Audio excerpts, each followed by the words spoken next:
శ్రీ గురుభ్యో నమః. శ్రీ మహాగణపతి నమః. వారఫలాల కార్యక్రమానికి స్వాగతం.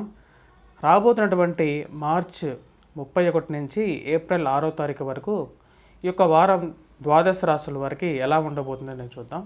ముందుగా మేషరాశి వారికి ఎలా ఉందనే చూద్దాం. మేషరాశి వారికి వచ్చేటప్పటికి రాబోతున్నటువంటి వారంలో వచ్చేటప్పటికి అనుకూలమైనటువంటి ఫలితాలతో పాటు కొంచెం మిశ్రమమైనటువంటి ఫలితాలుగా కూడా గోచరిస్తున్నాయి అన్నమాట. ఈ వారంలో ముఖ్యంగా వచ్చేటప్పటికి రాశి వారికి లాభస్థానాల్లో ఉన్నటువంటి కుజుడు అత్యంత యోగకారకుడు. ఇది ల్యాండ్ రిలేటెడ్ డిస్ప్యూట్స్లో కొంచెం అనుకూలమైనటువంటి ఫలితాలు ఇవ్వగలుగుతుంది. అదేవిధంగా కోర్టు సంబంధితమైన వ్యవహారాల్లో కూడా కొంచెం ముగింపు పలకగలిగినటువంటి స్థితిలో కుజుడు ఉన్నాడు. అదేవిధంగా మరి గ్రహగతులను మనకు చూసినట్లయితే 1000 స్థానాల్లో అంటే 12వ ఇంట్లో వచ్చేటప్పటికి రవి యొక్క సంచారం అనేది జరుగుతుంది. రవి ఎప్పుడైతే 12వ ఇంట్లో సంచారం చేస్తుంటాడో ఈ యొక్క వారం వచ్చేటప్పటికి మిశ్రమమైనటువంటి ఫలితాలుగానే చెప్పచ్చు అన్నమాట. ముఖ్యంగా ప్రయాణ సంబంధితమైన విషయాల్లో శరీర ఒత్తిడితో కూడుకున్నటువంటి ప్రయాణంగా ఈ వారం అనేది ఉండబోతుంది. అదేవిధంగా అధికమైనటువంటి ధన వ్యయానికి అంటే మీరు సంపాదించినటువంటి డబ్బు దాని దగ్గరటువంటి ఖర్చు రెండు సరి సమానంగా ఉండే విధంగా ఉంటుందన్నమాట. కాబట్టి ఆ యొక్క విషయంలో తగు జాగ్రత్తలు తీసుకోవాల్సినటువంటి ముఖ్యమైనటువంటి సూచన. అదేవిధంగా డబ్బు అధికమైనటువంటి ఖర్చు ప్రయాణంలో కొంచెం శారీరక శ్రమతో కూడుకున్నటువంటి ప్రయాణం అనేది ఉంటుంది. వాటితో పాటు ఇక రాశి వారికి వచ్చేటప్పటికి ముఖ్యంగా మేషరాశి వారికి అనుకూలమైనటువంటి ఫలితం ఏంటంటే కుజుడు లాభస్థానంలో ఉన్నప్పుడు అత్యంత యోగకారకుడు అన్నమాట. అంటే ఎటువంటి ఫలితాలను ఎక్కువగా ఇస్తూ ఉంటాడంటే ఉద్యోగ ప్రయత్న సంబంధితమైన విషయాల్లో కొంచెం అనుకూలత, అదేవిధంగా ప్రమోషన్స్ ఇంక్రిమెంట్ సంబంధితమైన విషయాల్లో కొంచెం సాధికారత కూడా ఇవ్వగలుగుతాడు.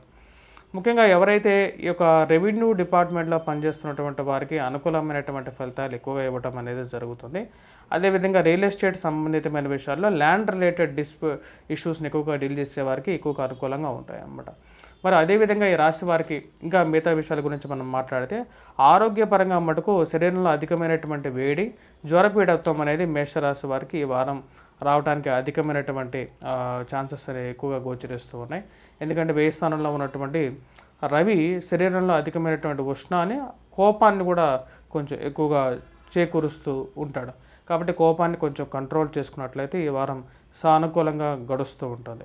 అదేవిధంగా ఉద్యోగ ప్రయత్న సంబంధితమైన విషయాల్లో ఈ వారం కొంచెం అనుకూలమైనటువంటి ఫలితాలుగానే గోచరిస్తుంది. ప్రయత్నం అనేది ఏ మనిషి అయినా చేయాలి.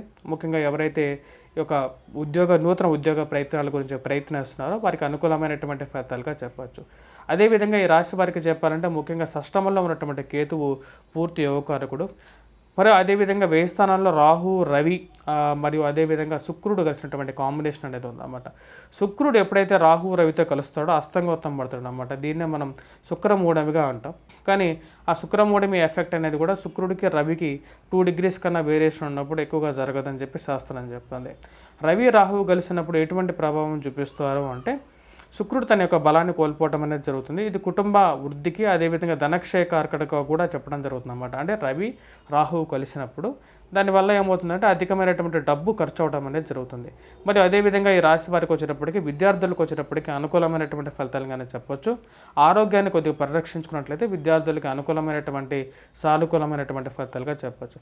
రియల్ ఎస్టేట్ సంబంధితమైన విషయాల్లో ఈ వారం అంతగా లాభించే విధంగా లేదు. వేరే రియల్ ఎస్టేట్ స్పెక్యులేషన్స్లో ఇన్వెస్ట్మెంట్ చేయాలన్నా సరే క్రూడ్ ఆయిల్లో కానీ అలాగే రియల్ ఎస్టేట్ సంస్థలు అనేవి కొంచెం మెరుగ్గా రాణించడానికి ఈ రాశి వారికి అనుకూలంగా ఉండే విధంగా ఉంటుందన్నమాట.